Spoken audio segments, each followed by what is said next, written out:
Hello, welcome back to my channel. My name is Wendy. I am a registered nurse, and on my channel we talk about all things nursing. Today I am going to share with you some of my tips on how to effectively study while in nursing school. Stay tuned.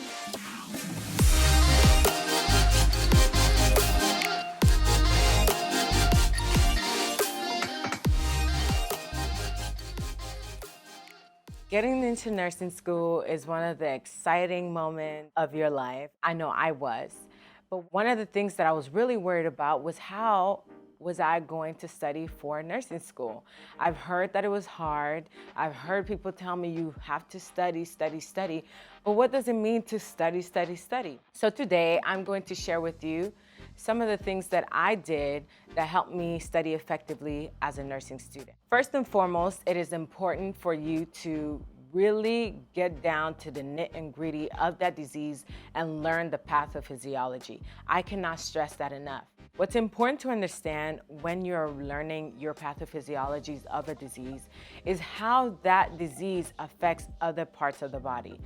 This is a huge thing. I wish I knew at the beginning of nursing school to kind of make this all easier for me. For example, let's take lung cancer. Lung cancer is one of those diseases or tumors that have a high chance of metastasizing. When the tumor metastasizes, it creates its own hormones. For example, a metastasized tumor can release ACTH hormone, which can increase cortisol levels, which in turn cause the Cushing syndrome. A metastasized tumor can also cause the release of the ADH hormone. When the ADH hormone is increased, you can have increase in water retention, which causes increase in blood pressure, edema, which in turn causes high concentration in urine. So now we see that the kidneys are infected. So I want you to get you thinking that way. When you're studying and sitting down to study your pathophysiologies, you want to think about it that way. How does this disease affect the heart? How does it affect the brain? How does it affect the kidneys and so on? If you get this down packed at the beginning of your nursing school career, I promise you by the time you get to your advanced med-surg class, you would be A-okay and ready to tackle on that hard class. Another tip is to practice a lot of questions. I have never done so many questions in my life, except in nursing school.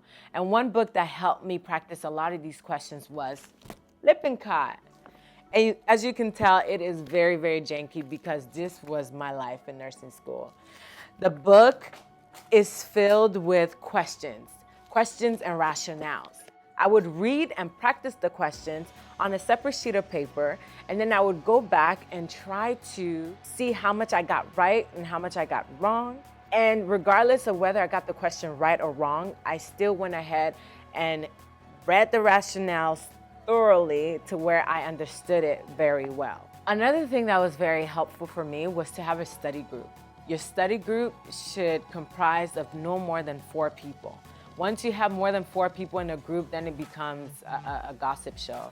You don't want that. You want people who are reliable, people who are going to be helpful to you and not bring you down. With my study group, before we came together, I made sure that I went over and practiced everything that I needed to practice, read my books, understood my pathophysiologies, like really understood the disease before I met my group. Once I came to my group, whatever questions I had while I was studying on my own that I didn't understand, that was the time for me to share with the group so that we have a discussion so that whoever in the group understood it better could teach it to me for better understanding. It's important for you as a student that even if you're in a study group, that you're not solely relying on that study group to learn. You are doing the backhand work, really trying to understand the work by yourself before you take it to the study group. The study group is just another way for you to talk out what you think you know, what you think you don't know, so that you can better understand it. I find that teaching the subject is also really helpful for you to know if you're really truly understanding their information. Another thing that's very important is to make sure that you read and learn the information before you go to class. It's easier said than done because in nursing school, they give group work while you're trying to study for your exams that it can be a little bit challenging trying to read ahead before a class. However, when you read or at least skim through the readings before going to class, you might come up with some questions that you can ask the teacher while you're in class. Because once you come home and try to read and you have a question, then it becomes a little bit hard for you to get answers to your question.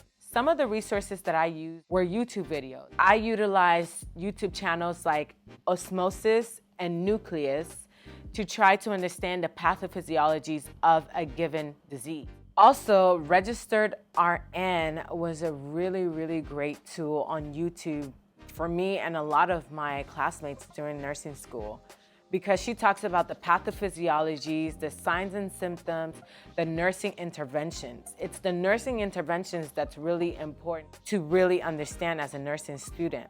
Another thing I used was Saunders. It can be helpful for you while you're in nursing school and after you're done with school. Eventually, I strayed away from this just because I found the YouTube videos a little bit easier and useful for me just because of my learning style. However, if you're a reader, this is definitely good. Another book I used was Straight A's Medical Surgical Nursing.